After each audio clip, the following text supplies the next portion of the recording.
ibadahnya seorang hamba kepada Allah tidak mengenal waktu dan tempat. Kapanpun, dimanapun, dia harus beribadah kepada Allah Subhanahu wa Ta'ala. Harga diri seorang mukmin itu di sisi Allah lebih besar daripada kehormatan Ka'bah sendiri. Nah, nikmat seorang mukmin lebih besar daripada itu. Man amila li akhiratihi kafahu Allahu amra dunia. Barang siapa yang beramal untuk akhiratnya, Allah akan cukupkan baginya urusan dunianya. Berjuang dengan harta untuk membela agama Allah Subhanahu wa Ta'ala, hendaklah menjadi penopang terhadap dakwah ini, bukan sebaliknya yang menghalangi dakwah ini, tapi jadilah keluarga muslim yang menopang dakwah Islam. Kenikmatan dunia ini lebih remeh dari sekedar sayap seekor nyamuk. Tidak patut bagi seorang yang beriman bersedih ketika tidak mendapatkan kenikmatan dunia. Nabi SAW katakan, la tahkiranna 'anil ma'rufi syai'a walau an talqa akhaka biwajhin taliq. Jangan kamu pandang remeh suatu kebaikan walaupun sedikit. Apa sedikitnya? An talqa akhaka biwajhin taliq, muka senyum kepada saudaramu.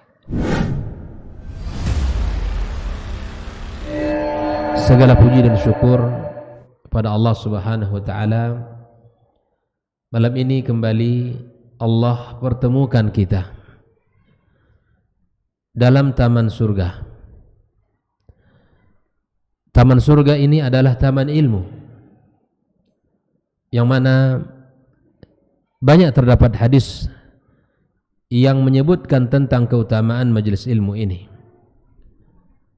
yang semoga senantiasa kita diberikan oleh Allah semangat, taufik, istiqamah di dalam kehidupan kita untuk bisa selalu hadir dalam majlis seperti ini. Karena telah dijanjikan oleh Rasul sallallahu alaihi wasallam, di mana la yashqa bihim jalis, artinya bahwa tidak akan pernah merugi orang yang duduk dalam majlis ilmu ini. Berapa lama pun waktu yang ia habiskan, berapa lama waktu yang telah ia berikan untuk ilmu, maka tidak akan pernah merugi sedikit pun. Bahkan hadiah terbaik di saat kita berdiri dari majelis ilmu kita, didoakan ampunan oleh makhluk terbaik, malaikat Allah Azza wa Jal, qumu maghfurin, berdirilah kalian dalam keadaan dosa-dosa diampunkan Allah Subhanahu wa Ta'ala. Semoga Allah Azza wa Jalla menerima seluruh kebaikan kita dan ketaatan kita, dan kita selalu diberi semangat dalam belajar agama ini.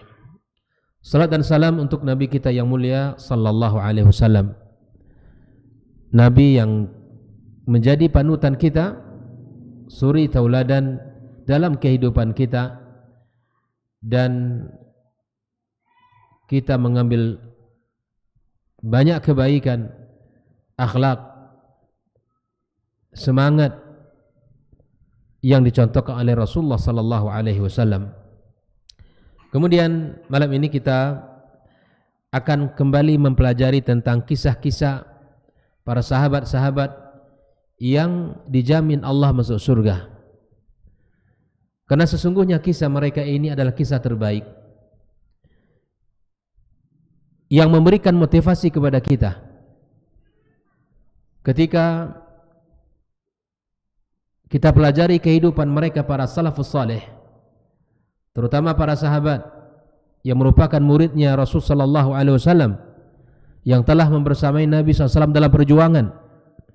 Sungguh mereka adalah keteladanan dan contoh bagi kita di dalam kehidupan. Bahkan tidak hanya dalam kehidupan pribadi sebagai hamba Allah, bukan hanya sekedar akhlak, bukan hanya sekedar adab, tetapi kita akan mempelajari bagaimana sikap-sikap mereka di dalam kehidupan rumah tangga.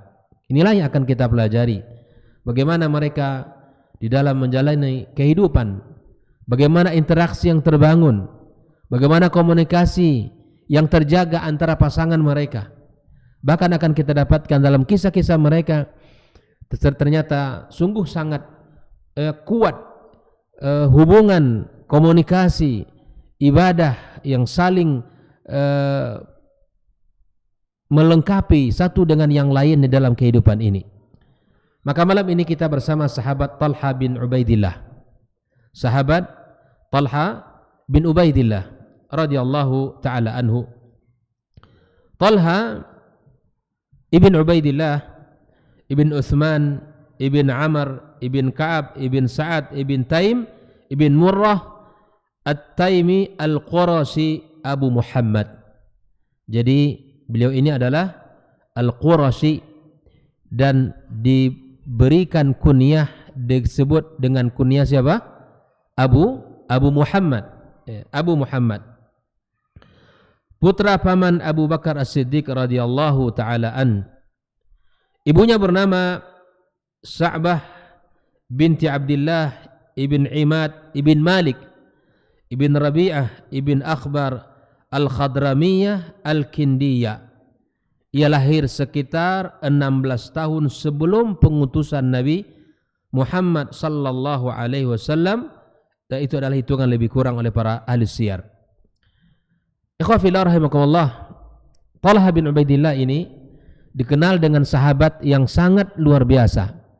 Pertama dari sisi kedermawanan. Sahabat ini sahabat yang semangat juga di dalam berjihad. Bahkan Nabi SAW sampai menyebutkan man arada ayanzura ila syahidin yamshi ala rijlaihi falyanzur ila Talha bin Ubaidillah. Bahwa siapapun yang ingin melihat orang yang syahid berjalan di muka bumi, lihatlah Talha bin Ubaidillah. Kita akan jelaskan nanti bagaimana semangat beliau. Bahwa setiap kehidupan yang dialami bersama Nabi SAW, kehidupan yang selalu dalam perjuangan, mengikuti jihad bersama Rasulullah sallallahu alaihi wasallam, sehingga Nabi menggelari dengan beberapa julukan-julukan. Di antaranya adalah Talha Al-Fayyad, Talha yang sangat dermawan.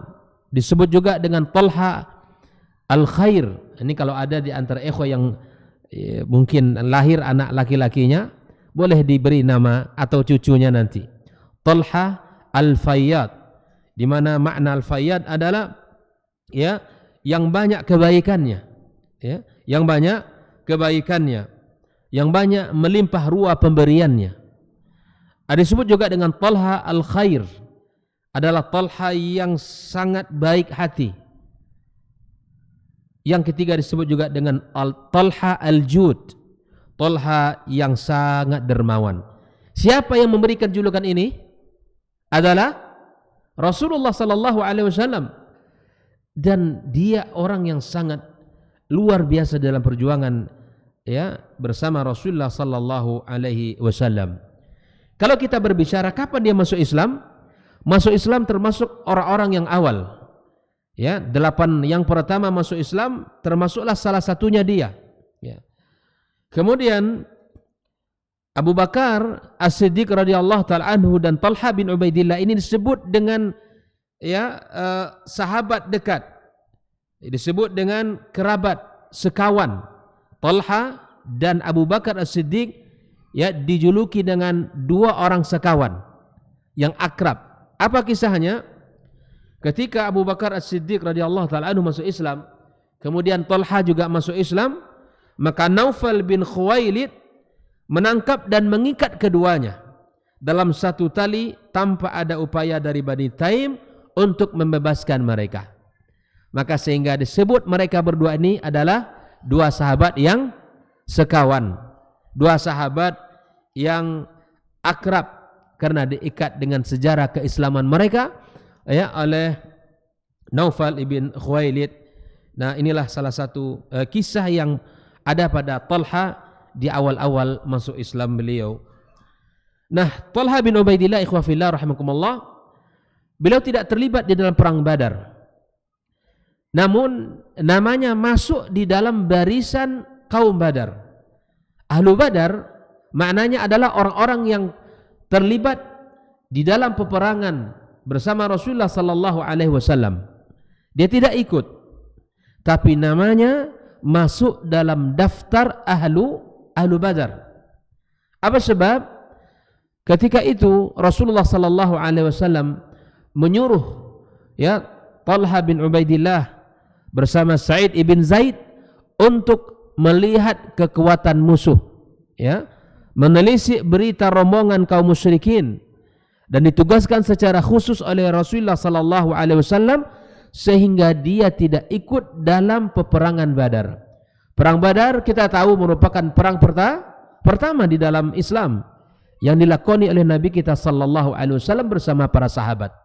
Perang Badar, perang yang bersejarah, yang merupakan pukulan telak bagi kaum Quraisy. Mereka tidak percaya dengan kemenangan itu. Mereka menganggap ini adalah sebuah pukulan yang sangat besar dari mental mereka. Sehingga setahun kemudian mereka mengumpulkan kekuatan-kekuatan dengan berbagai macam dengan berbagai kemungkinan yang harus mereka persiapkan dengan jumlah dan pasukan yang sangat banyak, peralatan-peralatan yang cukup untuk kemudian memerangi kaum muslimin di perang Uhud. Maka ikhwah fillah rahimakumullah, Talha bin Ubaidillah tidak ikut berperang di perang Badar, tapi namanya masuk dalam sebutan nama-nama yang ikut, karena Rasulullah sallallahu alaihi wasallam mengutusnya dengan utusan yang berbeda dengan tugas para sahabat-sahabat yang lainnya. Kemudian ikhwah fillah rahimakumullah, kalau kita bicara tentang bagaimanakah sifat fisik Talha, kalau sahabat-sahabat yang lain kita tahu. Nah, kalau dia ini adalah, kalau kita melihat kepada warna kulit, disebutkan oleh Al-Siyar dia berkulit coklat, atau bahasa coklat mungkin bahasanya bahasa seperti mungkin kulit kita begitu sawo matang dan seterusnya, coklat, dan rambutnya sangat tebal, rambutnya sangat tebal, dan wajahnya sangat tampan, wajahnya sangat tampan, jalannya sungguh sangat cepat, jalannya tidak santai-santai, jalannya cepat, berperawakan namun lebih mendekati postur yang sedang, tidak postur yang tinggi. Dia ini adalah sahabat yang kulitnya coklat, rambutnya lebat, kemudian wajahnya tampan, berjalannya cepat, dan berperawakan mendekati postur yang tidak terlalu tinggi, pendek juga tidak, tapi kemudian adalah posturnya sedang. Kemudian dadanya berbidang, dadanya berbidang, kemudian kedua bahunya sangat lebar dan tidak mengubah ubannya setelah ia berlanjut usia. Ada orang kalau merubah uban boleh hukumnya, tapi kemudian tidak boleh dengan warna aslinya. Silakan kalau seandainya ingin mensibghah rambut yang telah beruban kepada warna yang bukan warna aslinya. Nah, ini ada tua sudah 70 bapak, masya Allah rambutnya masih hitam gitu kita curiga kenapa bapak ini gitu, enggak ada uban satu helai pun di rambutnya. Nah, mungkin barangkali tidak tahu hukum maka kalau ikhwah sekalian, kalau ingin merubah silakan warna yang lain, warna yang mungkin warna apa yang cocok, warna apa Pak? Warna kuning, warna pink, silakan asalkan tidak merubah kepada warna aslinya, warna hitam. Dan ini kalau seandainya ada di antara ikhwah yang tukang yang profesinya cukur rambut, ini juga antum harus hati-hati karena jangan sampai dalam profesi itu melanggar aturan Nabi sallallahu alaihi wasallam. Kalau bisa antum tulis di situ, tidak melayani semir rambut, gitu kan? Agar antum terhindar, gitu Atau tidak melayani cukur jenggot. Karena permintaan customer itu kan permintaan konsumen itu terkadang Pak bersihkan semuanya, gitu kan? Bersihkan semuanya. Nah, kalau ada di antara ikhwah yang punya profesi ini, maka kalau bisa ditulis agar ya orang bisa mengerti. Kalau di sini ini beliau tidak mau mencukur jenggotnya gitu. Maka enggak ada masalah antum profesi seperti itu, namun tetap menjaga kaidah-kaidah agama kita. Ada yang tukang cukur jenggot enggak? Atau ada yang tukang yang memang profesinya kalau ada nanti kita ramaikan dia, gitu kan? Kalau ada nanti di antara ikhwah ini yang memang profesinya pandai cukur rambut, kita datangi. Kita yang menjadi konsumennya, ya, kita yang meramaikan dia, gitu. Sehingga dia tidak sulit lagi, gitu kan? Karena ada di antara kisah ikhwah itu tertidur saat cukur. Setelah bangun habis licin semuanya gitu. Dan kebetulan jenggotnya belum terlalu tebal dan panjang gitu. Ya subhanallah. Kenapa habis semuanya, Pak? Ya biasanya kan saya kalau motong rambut ya semuanya saya bersihkan. Ya salah Bapak, kenapa tidak disampaikan di awal, katanya begitu. Ikhwafillah rahimakumullah. Maka inilah di antara kisah beliau ini secara fisik. Nah, kalau kita bicara tentang kedermawanan, saya sudah sampaikan di depan. Talha bin Ubaidillah adalah laki-laki yang sangat luar biasa. Yang akan kita lihat nanti kisah yang sangat dahsyat di dalam keluarga. Ini adalah keluarga yang harmonis, keluarga yang satu visi, keluarga yang memiliki hati yang sangat lapang, apalagi istri. Kenapa? Beliau terkenal dengan suka memberi, Pak. Dan kalau dia memberi sampai dia lupa untuk memberi keluarganya. Bayangkan, di antara sifat Talha ini makanya disebut dengan Talha al-khair, Talha yang baik hati, Talha al-fayyad, Talha yang melimpah pemberiannya, dan Talha al-jud, Talha yang sangat dermawan. Nah, ikhwah fillah rahimakumullah, kita lihat kisah yang telah disebutkan bahwa beliau termasuk orang sahabat yang disebutkan oleh Nabi sallallahu alaihi wasallam, barang siapa yang ingin melihat syahid berjalan, maka lihatlah pada Talha. Dan beliau betul bahwa ketika perang Uhud termasuklah sahabat yang membentengi Nabi sallallahu alaihi wasallam. Di perang Uhud beliau ikut, di perang Badar dia tidak. Karena ada urusan yang lain yang dia kerjakan di atas perintah Nabi sallallahu alaihi wasallam. Di perang Uhud dia termasuk yang membentengi diri Nabi sallallahu alaihi wasallam sehingga tusukan dan kemudian terkena oleh pisau itu lebih daripada 70 di tubuh dia, ya.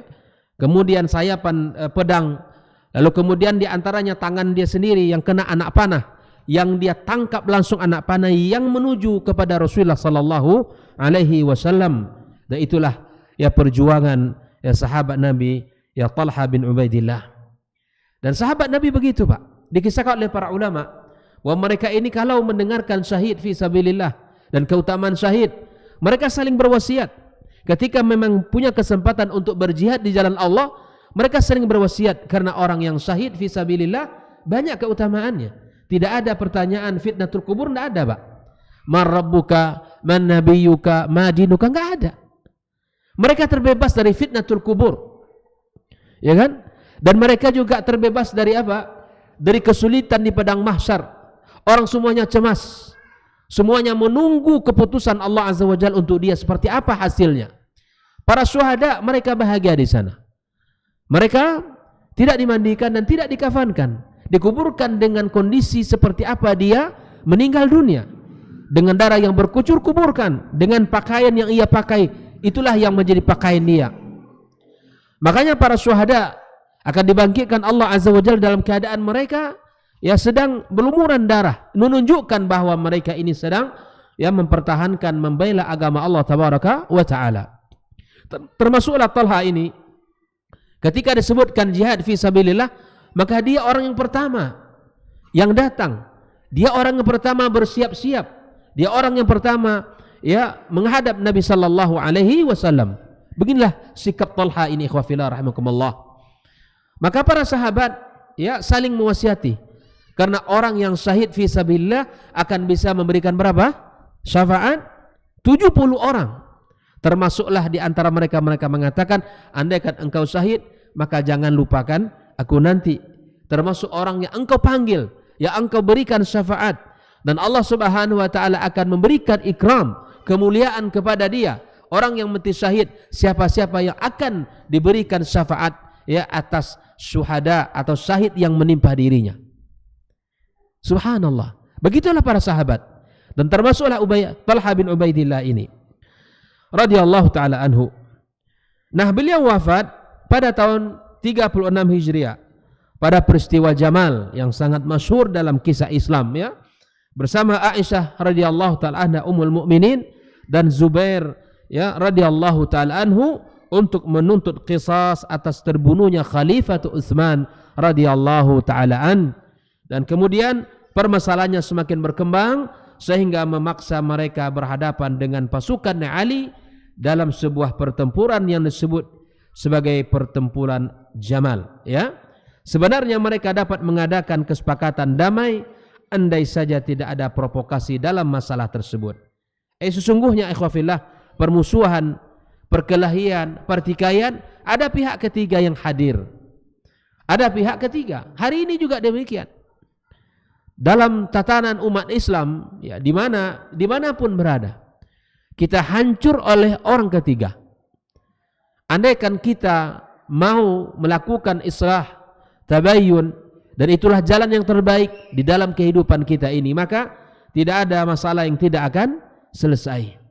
Saya wasiatkan dan saya sampaikan di sini ikhwafillah, kita jika ada di antara ikhwah ini yang memiliki yakni perselisihan atau sedikit ya bahasa kita hari ini mendapatkan penilaian yang tidak baik misalnya oleh saudara kita dan sampai itu kepada kita, maka bukalah pintu tabayyun itu.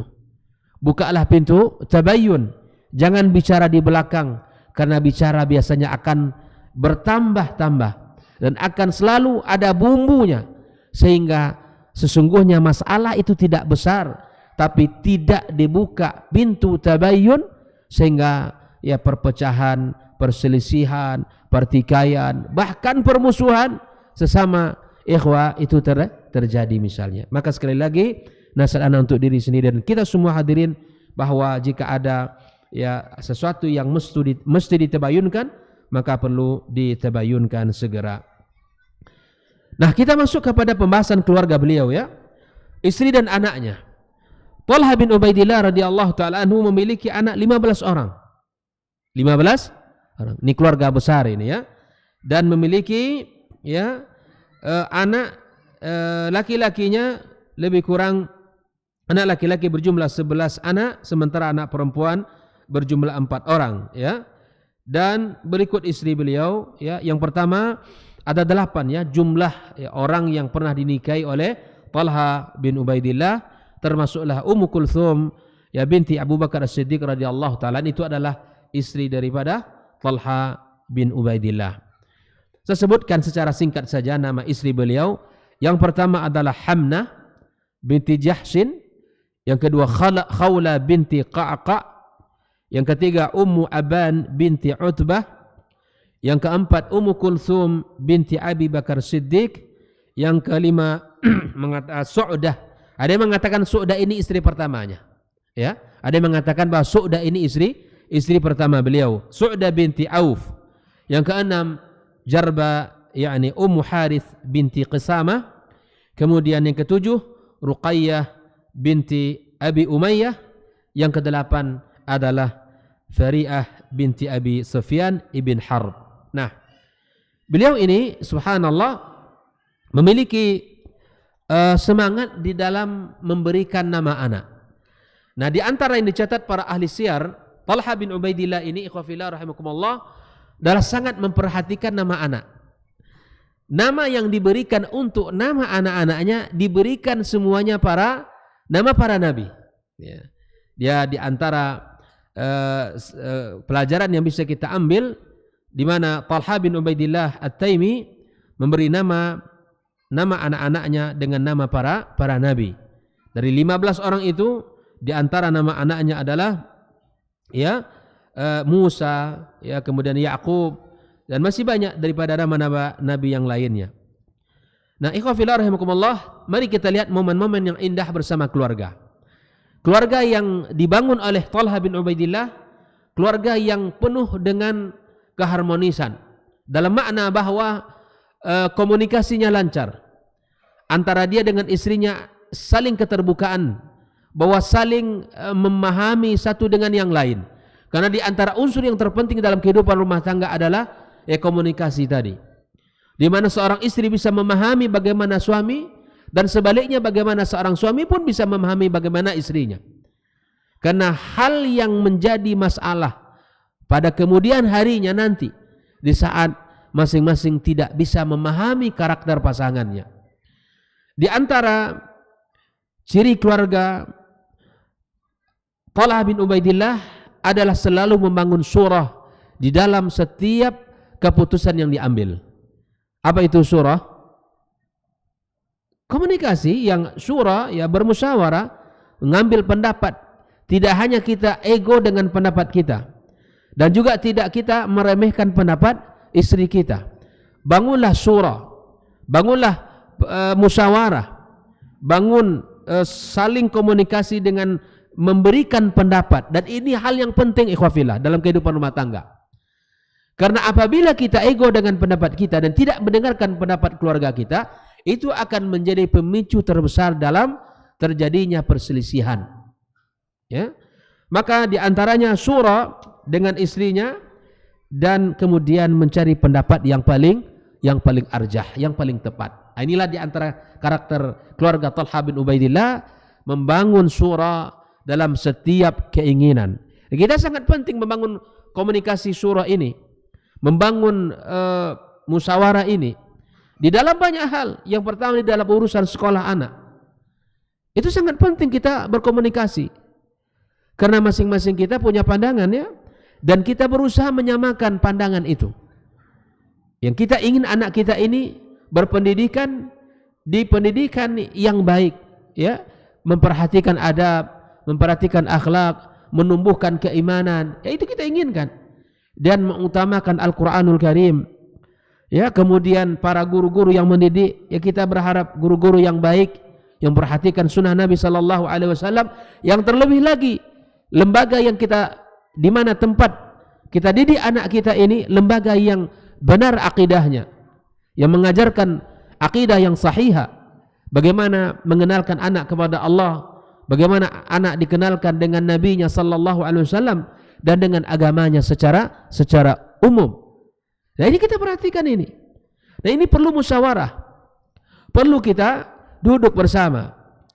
Dan dalam banyak hal, ya, dalam kasus-kasus rumah tangga, perlu kita duduk bersama, perlu kita berdiskusi, ya, perlu kita, ya, saling memberikan pendapat, lalu kemudian kita cari yang maslahat. Itulah yang dicontohkan oleh keluarga Talha bin Ubaidillah. Nah, kisah musyawarah beliau ini dalam membagi harta. Ini perlu ini, Pak. Apalagi dalam bagi membagi. Ya, kita akan bacakan riwayat yang menyebutkan tentang surahnya beliau dengan istrinya. Diriwayatkan dari Musa, anak beliau, Musa bin Talha, bahwa ayahnya mendapatkan uang lebih kurang, ya, 700.000 dinar. 700.000 dinar kalau dikalikan hari ini berapa M itu, ya? 700.000 dinar. Coba dikalikan. Kali 1 dinar berapa hari ini? Berapa Pak Anan? 4.000. Coba berapa itu? Berapa M itu? Berapa tuh? 35 M, ya, lebih kurang, ya, lihatlah angka ini nanti. Ikhwafillah rahimakumullah, lebih kurang 35 M. Itu bukan duit yang sedikit. Ya, namun ia melalui waktu malam yang dia lewati di Talha ini, ketika uang disebutkan, uang ini tidak disebutkan, ya, harta yang senilainya 700.000 dinar datang dari Hadramaut. Apakah ini hasil dagang ataukah apa, tidak disebutkan dari riwayat. Yang penting dia punya uang 700.000 dinar. Ketika uang itu sampai di rumah, gelisah dia. Gelisah, nggak nyaman. Kenapa? Ya, sehingga istrinya menanyakan hingga mengalami kejenuhan, susah tidur, ya, itu yang dialami oleh Talha bin Ubaidillah. ya, Talha bin Ubaidillah, sehingga istrinya Ummu Kulthum binti Abi Bakar As-Siddiq radhiyallahu taala an berkata kepada Talha bin Ubaidillah, melihat suaminya gelisah, tidak bisa tidur, enggak nyaman sampai subuh. Begitulah sikap beliau. Maka kemudian dia mengatakan, bagaimana aku bisa tidur? Allah hadirkan harta yang begitu banyak di rumah kita. Lalu kemudian saya ingin harta ini harus keluar segera dari rumah ini. Subhanallah. Lalu kemudian istrinya mengatakan, ya Abu Muhammad, karena kunyah tadi siapa? Abu Muhammad. Kenapa kamu? Ada apa dengan dirimu? Ya, adakah sesuatu dari kami yang membuat kamu resah? Bayangkan seorang istri bertanya kepada suami. Jadi ibu-ibu contohlah istri ini ya. Ummu Kulthum ini, kalau suami tidak bisa tidur di malam hari, tanyakan, kenapa bang? Gitu kan? Kenapa tidak bisa tidur? Belum makankah gitu kan? Ataukah ada sesuatu yang ada di pikiranmu? Ataukah mungkin sikap saya yang tidak baik? Ummu Kulthum binti Abu Bakar As-Siddiq bertanya, wahai Abu Muhammad, ada apa dengan dirimu? Kenapa engkau gelisah seperti ini? Adakah sikap kami ya yang membuat kamu tidak bisa tidur sehingga kami harus minta maaf? Maka saya minta maaf hari ini. Bayangkan keluarga yang luar biasa, ikhwafillah. Keluarga yang tumbuh ya, saling menghargai dan saling mengerti perasaannya. Ini suami sudah bolak-balik ya, kiri ke kanan, kanan ke kiri, ya, keluar masuk kamar, masuk lagi, ya, kemudian keluar lagi. Yang sekawan satu itu ya semakin enak tidurnya kan. Lantak abang lah bang, oh, tidur mah enggak. Ini jangan dibangun seperti ini ya. Begitupun kita kepada istri ya. Ketika istri kita kegelisahan terlihat dalam dirinya, maka kita tanyakan, kenapa? Ada apa? Apa yang membuat dirimu tidak bisa nyaman, tidak bisa, ya, kegelisahan muncul? Pasti kita tahu ya Pak ya, ketika istri kita dalam kondisi tidak nyaman, pasti kita tahu. Begitupun ya sebaliknya, seorang istri pun harus tahu. Ketika suaminya tidak nyaman, tidak tenang, pikirannya mungkin terganggu, banyak bab ya, banyak fasal yang bisa membuat orang tidak bisa nyaman. Maka tanyakan kepada suaminya, para ummahat, seperti mana Ummu Kulthum menanyakan kepada Talha bin Ubaidillah. Dan bahkan Nabi sallallahu alaihi wasallam menyebutkan, ala adullukum ala nisa'il jannah, maukah kalian aku tunjukkan wanita surga? Bayangkan, siapa wanita surga itu ikhwafillah? Di antaranya ya yang dikatakan oleh Rasulullah sallallahu alaihi wasallam adalah wanita surga itu wanita yang saat terzalimi atau dia dizalimi, dia datang kepada suaminya. Ingat, dalam riwayat itu dia terzalimi atau dia menzalimi suaminya. Kalau dia menzalimi artinya dia yang salah, sikapnya ya keterlaluan kepada suami, atau dia tersakiti oleh suaminya. Posisi yang kedua ini sulit mungkin ya. Tapi wanita surga itu dia tetap datang kepada suaminya dengan mengatakan, ya, la adzuqu ghamdan hatta tarda. Diambil tangan suaminya, wahai suamiku, aku tidak bisa tidur nyenyak malam ini sampai engkau memaafkanku. Kalau dia menzalimi mungkin mudah bagi seorang istri. Tapi di saat dia yang terzalimi, yang datang bukan suami tapi dia yang minta maaf. Inilah wanita surga. Ya kan? Wanita surga. Kalau orang tersakiti, ya itu sangat sulit orang untuk bisa meminta maaf. Tapi disitulah letaknya. Ya, nilai dia sebagai wanita surga, dia datang kepada suaminya dia mengatakan la adzuqu ghamdan hatta tarda. Ikhwafillah rahimakumullah. Maka kemudian Talha bin Ubaidillah setelah disampaikan perihal apa yang ditanyakan oleh istrinya tadi, maka dia mengatakan, sungguh engkau adalah istri yang terbaik, ya, kamu adalah istri yang salihah. Dipuji. Nah, ini juga merupakan pelajaran bagi kita ya, saling memberikan pujian, dan ini adalah bumbu ya romantika, bumbu romantis kehidupan rumah tangga. Ketika pujian itu keluar dari lisan kita, maka itu akan membuat hati bahagia pasangan kita. Hatinya akan bahagia. Jangan hanya pujian itu di depan, di awal ketika dulu, di awal-awal pernikahan, sebulan pertama. Setelah lewat ya bulan kedua, bulan ketiga sampai sekian tahun berikutnya, maka tidak ada lagi pujian-pujian itu. Maka ketika seorang istri terlihat akhlak yang baik, berikan pujian. Sebagaimana Talha bin Ubaidillah memberikan pujian kepada istrinya. Sungguh engkau adalah istri yang terbaik. Ya, semoga Allah merahmatimu. Ya, maka sungguh setahu aku kamu adalah wanita yang mendapatkan taufik dari anak yang telah mendapatkan taufik. Itu Abu Bakar As-Siddiq radhiyallahu taala anhu. Maka istrinya berkata kepada Talha, wahai Abu Muhammad, ya, jangan resah. Besok pagi ada waktu. Engkau kumpulkan sahabat-sahabatmu dan engkau bagikan harta yang ada pada dirimu hari ini. Bayangkan. Ini yang ditanyakan oleh Talha, bagaimana harta ini sangat banyak. Di rumah kita sangat banyak. Saya harus ingin bagikan. Maka istrinya mengatakan, sudah tenang kamu, jangan gelisah lagi. Besok pagi kamu taruh harta ini di nampan-nampan di rumah kita, kamu panggil sahabat-sahabat untuk membaginya. Disebutkan dalam satu kantong itu ada 1.000 dinar. Ya, dibuat 700.000 dinar tadi, dibuat satu kantong isinya 1.000 dinar, dibagi-bagi kepada sahabat-sahabatnya. Ya, dibagi-bagi.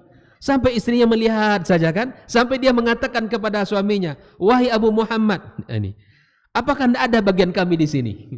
Menengok Abu Talha semangat bagi-bagi ke orang lain, sampai dia mengatakan, wahai Abu Muhammad, apakah enggak ada bagian kami di sini? Kalau begitu kata Abu Talha bin Ubaidillah, ambil satu kantong untuk kamu. Ya subhanallah. Kita hari ini bicara orang baik ya Pak ya. Sahabat yang dermawan. Tentu kalau kita ukur dengan sifat-sifat kita hari ini, ya memang sungguh sangat jauh begitu ya. Tapi kita bicara ini agar kita mencontoh mereka. Ya mungkin duit 700.000 dinar belum pernah kita punya kan begitu. Jangankan punya, melihat saja mungkin belum pernah. Kan begitu. Maka ikhwafillah, andai nanti satu hari Allah takdirkan rezeki di tengah kita dan kita punya harta, maka jangan segan-segan untuk mencontoh Nabi dan para sahabat dalam berbagi. Maka kemudian Abu Talha mengatakan bagiannya sekantong uang yang berisi sekitar 1.000 dirham. 1.000 dirham afwan, bukan 1.000 dinar ya. Setiap kantong diisi dengan 1.000 dirham, maka disuruh istrinya mengambil. Bayangkan ya. Jadi semangatnya Abu Talha bin Ubaidillah kemudian sehingga dia lupa untuk membagi kepada istrinya. Nah, itu ya. Nah, inilah ya kisah teladan dalam kehidupan keluarga beliau untuk keluarga kita hari ini. Taib ikhwa fillah rahimakumullah. Nah, peristiwa yang serupa juga tapi tidak bersama Ummu Kulsum. Ini masih dalam peristiwa membagi uang. Tapi kisahnya di kisah yang lain tidak dengan Ummu Kulsum. Peristiwa serupa terulang pada istri yang lain. Sama. Di dalam kisah ini beliau punya uang sekitar 400 ya, 400 dinar. Disebutkan menuturkan bahwa melihat tampak kepayahan, kegelisahan. Ya, kemudian istri yang lain juga berkata, "Kenapa kamu resah, gelisah seperti ini?" Ia menjawab, "Tidak, ya, bahwa saya uang yang saya punya ini saya harus keluarkan dari rumah ini." Maka sungguh sebaik-baik istri. Maka disinilah surah kembali terjadi. Dia tidak membagi uangnya langsung, tapi dia kasih tahu istrinya. Ya, maka ikhwafillah rahimakumullah, kemudian ketika istrinya memberikan ya sinyal baik gitu ya, bahwa bagikanlah. Saya tidak akan tahan hartamu. Hartamu adalah milikmu. Kamu yang punya kuasa. Ya, kamu yang punya kuasa tentang hartamu, karena sesungguhnya ya di dalam kehidupan rumah tangga masalah harta ini memang harus menjadi suatu pembahasan yang jelas. Ya, harta kita, harta istri. Sehingga para ulama membahas ini dengan sangat dalam. Kalau istri punya harta, yaitu harta dia. Jangan kita akui harta kita. Kalau suami kita punya harta atau para kaum laki-laki punya harta, ingat di situ ada harta dia dan di situ ada hak anak dan istrinya yang harus dibagi kepada mereka. Nah, pada kisah Talha bin Ubaidillah ini, maka bertanya istrinya, di sini disebutkan istri yang lain adalah Su'dah tadi ya, disebutkan Su'dah merupakan istri pertama beliau. Maka kemudian dia mengatakan kepada pembantunya, "Wahai pembantu, panggil kaumku ya agar mereka datang ke rumah, ya kemudian bisa mengambil harta yang telah ia sediakan. Nah, berapa yang dibagikan? 400.000. Nah, dalam pelajaran yang bisa kita ambil ya dalam kehidupan keluarga Talha bin Ubaidillah, sekali lagi adalah keluarga yang penuh dengan semangat berinfak di jalan Allah Subhanahu wa taala dan sikap keterbukaan kepada istrinya. Sikap keterbukaan kepada istrinya tentang harta yang ia bagikan. Ya, istri kita senang kalau kita terus terang.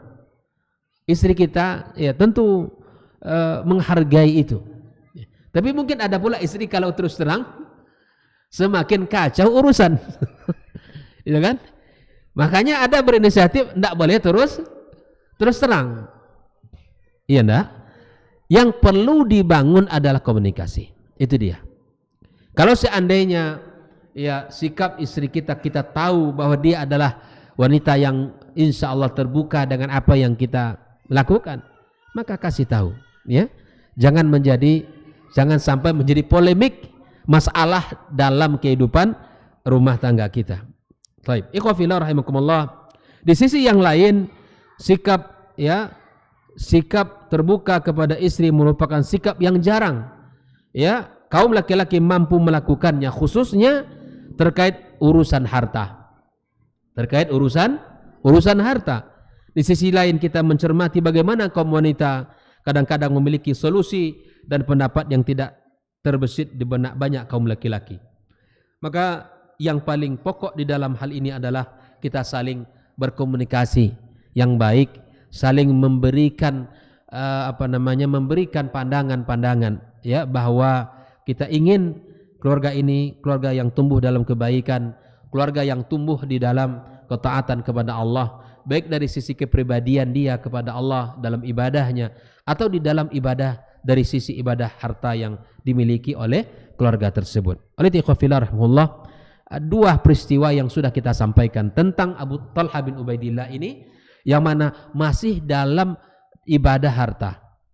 Ya, di samping ibadah harta, kita dapatkan sisi yang kedua adalah keterbukaan antara dia dengan keluarganya. Ya. Tidak menginformasikan atau tidak menutupi berita yang ada. Azan. Belum ya?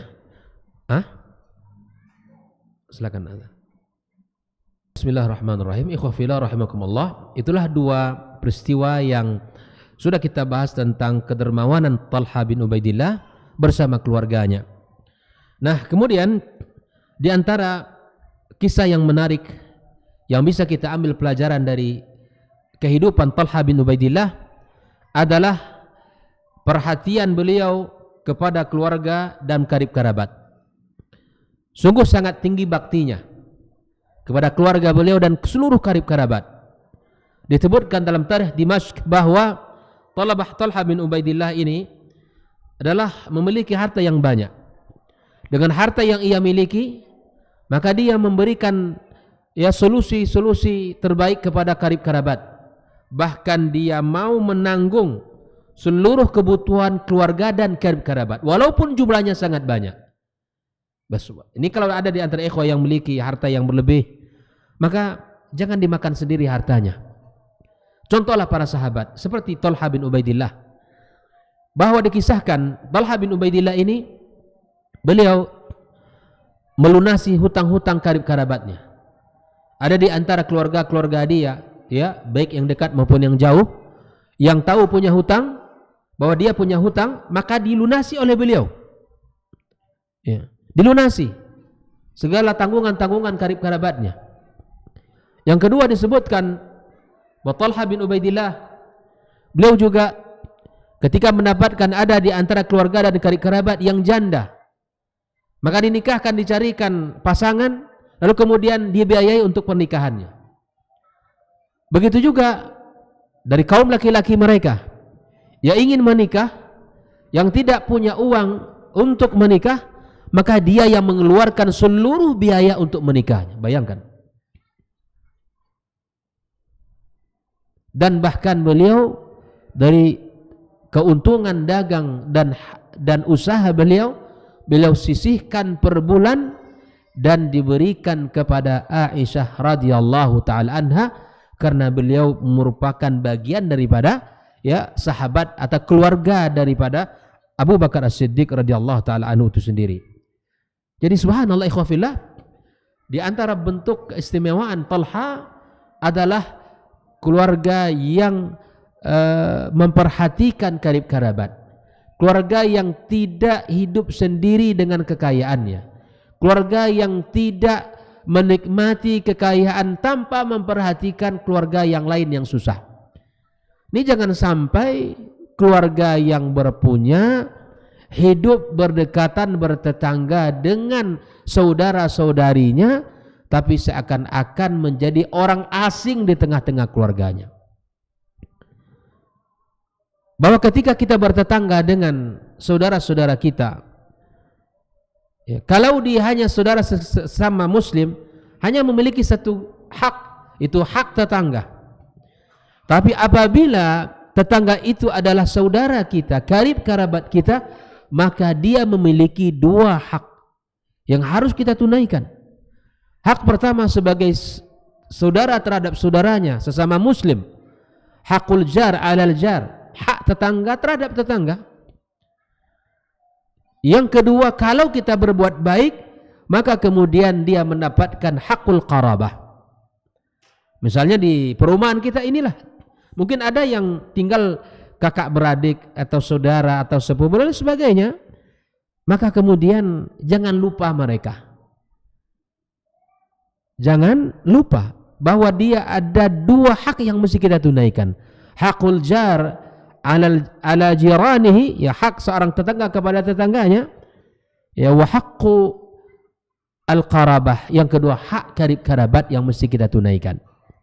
Bahkan Nabi SAW memberikan sebuah kabar gembira kepada orang-orang yang beriman, bahwa dikatakan imannya sempurna apabila telah menunaikan hak tetangganya.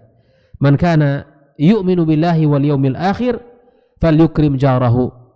Orang-orang yang memuliakan tetangga, orang-orang yang menghormati tetangga dan saling membantu, saling peduli, ya saling tolong menolong, maka sungguh dia adalah orang beriman. Tapi ketika dia dengan tetangganya tidak berbaikan, ya, dengan tetangganya tidak saling sapa, ya, maka ada hal yang akan dia ada hal yang akan rugi dalam kehidupan agamanya. Ya, di mana di dalam sebuah asar disebutkan di dalam kitab Al-Adab Al-Mufrad, di mana nanti disebutkan di dalam asar tersebut ada seorang tetangga yang sudah harus masuk surga ditahan oleh tetangga yang lainnya.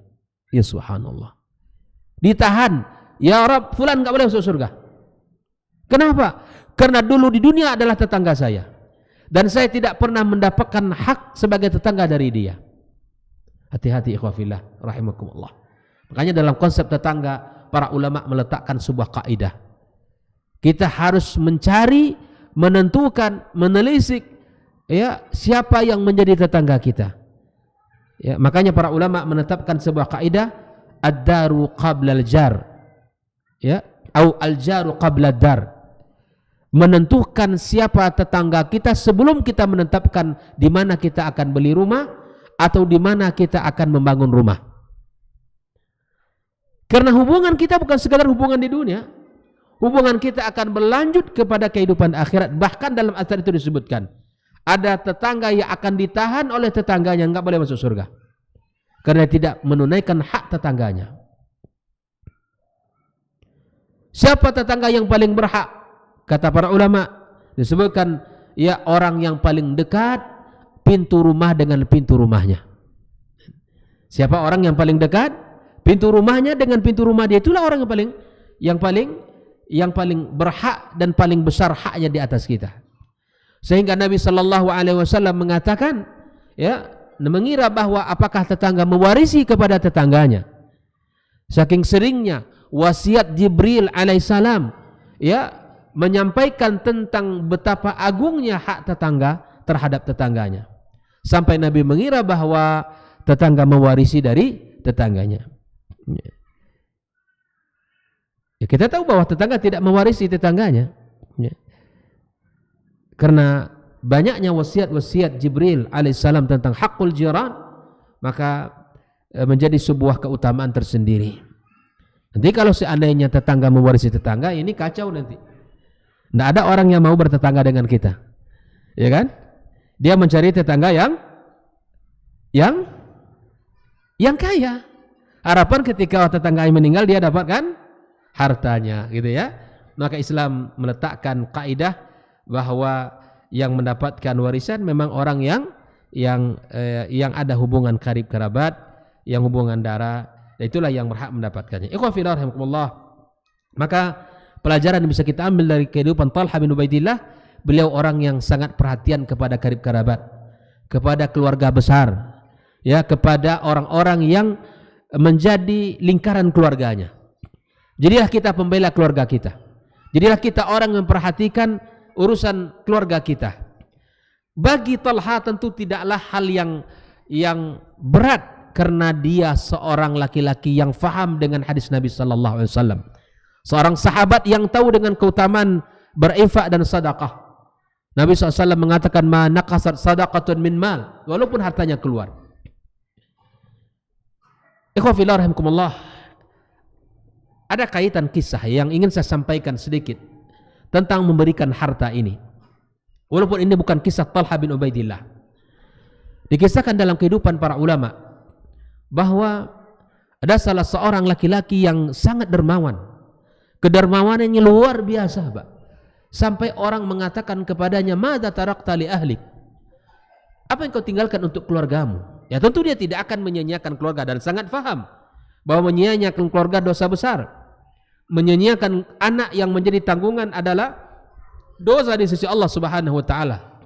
Kata beliau begini, Pak. Aku titipkan hartaku kepada hamba-hamba Allah ini dengan harapan aku titipkan anakku kepada Allah yang akan memperbaikinya. Mananya apa? Dengan berinfak, dengan memberikan harta yang ia punya dan itu berlebih yang ia miliki, diharapkan Allah akan memperbaiki anaknya. Diharapkan Allah Azza wa Jalla akan memperbaiki diri anaknya. Bayangkan, banyak cara oleh generasi salafus saleh kita di dalam memperbaiki anak. Di antaranya mengeluarkan harta dengan harapan dengan harta yang dikeluarkan itu Allah Subhanahu wa taala memberkahi anak dan keturunannya. Yang kedua, di dalam meningkatkan amal saleh, melaksanakan ibadah-ibadah sunnah. Sa'id Ibn Musayyib mengatakan, setiap kali aku melihat anakku, aku tambahkan rakaat salatku. Setiap kali melihat anaknya, ditambahkan rakaat salat sunnahnya. Raja'an minallah, harapan kepada Allah tabaraka wa ta'ala. Dengan salat yang ia lakukan, Allah perbaiki anaknya, Allah berkahi anaknya.